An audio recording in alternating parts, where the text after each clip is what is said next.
morning class. For today's lecture, we will be moving on to drainage patterns and drainage. So this basically means the river system. In our previous classes, we have already learned about India's extension, the total landmass, total mainland. We also learned about the Indian Standard Time, due to which there is a standard time in the whole country, and there is no time difference between Arunachal Pradesh and Gujarat. Then we have also learned about some disputed areas where they are located. We also learned about the borders and the lines which demarcated them, such as Redcliffe Line, McMahon Line, also Durand Line.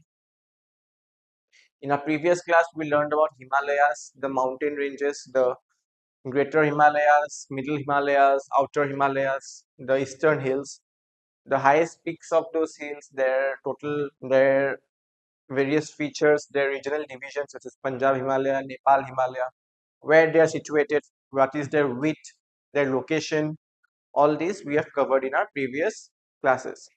For today's class, I'd like to continue with the drainage pattern.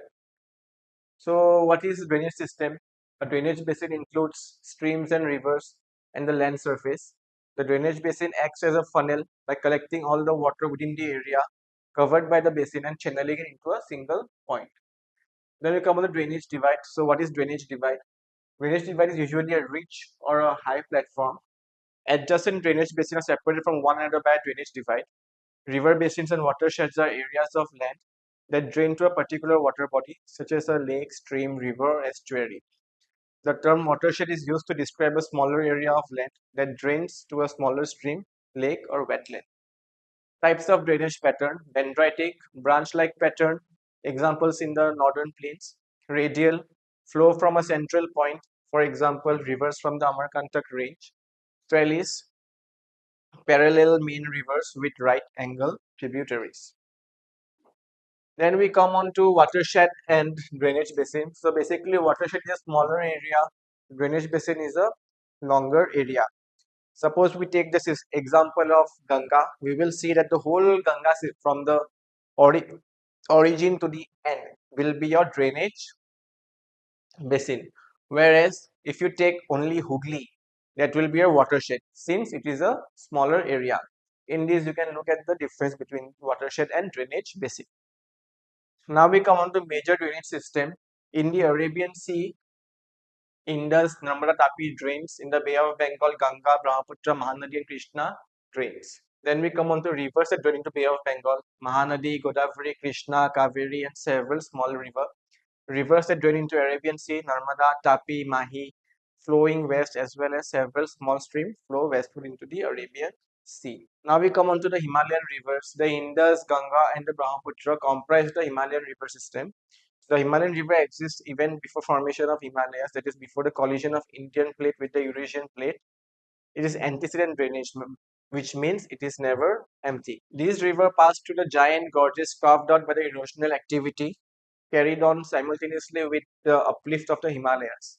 These rivers also form V-shaped valleys, rapids and waterfalls in their mountainous regions.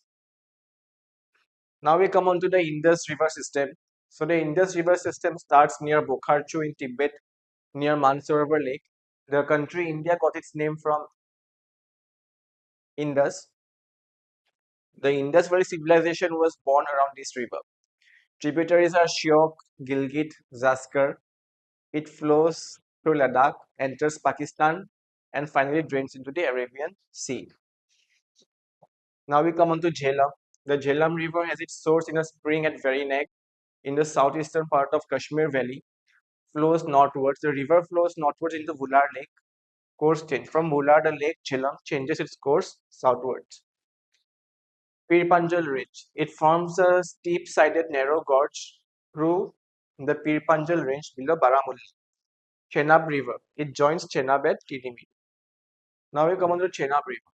The Chenab River originates near Baralacha Pass in the Lahore-Spiti part of the Zaskar range. Two small streams, Chandra and Bhaga, form its source at an altitude of 4,900 meters. The united stream known as Chandrabhaga flows in a northwest direction through the Pangi Valley. The Chenab is the largest tributary of the Indus because of the average discharge is 1700 cubic meter. The Ravi River rises west of the Rotang Pass in the Kullu Hills of Himachal Pradesh, Chamba Valley. The river flows join Henab near Sarai Sidhu, flows through Chamba Valley. Now we come on to Bias. The Bias is one of the major rivers in northern India, flowing through Himachal Pradesh and Punjab. The Bias originates from Bias Kund, a glacial lake located near Rohtang Pass in the Himalayas. The Bias River is crucial for irrigation, supporting the agriculture of Punjab, known as the Granary of India. It is a popular destination for tourists, especially in Manali, which offers activities like rafting and fishing. The river is also harnessed for hydroelectric power with projects such as the Pong Dam. Finally, we come on to Satluj. It is one of the major tributary of Indus River. The Satluj is the longest of the five rivers that flow through historic region of Punjab. The river is approximately 1400 kilometers. The Satluj originates from Lake Rakshastal in Tibet near Mount Kailash. So this is a very important chart. So just go through it once. Now we come on to the Ganga drainage basin. So the Ganga is the most important river in India. It rises in Gangotri Glacier near Gaumukh, Uttarakhand.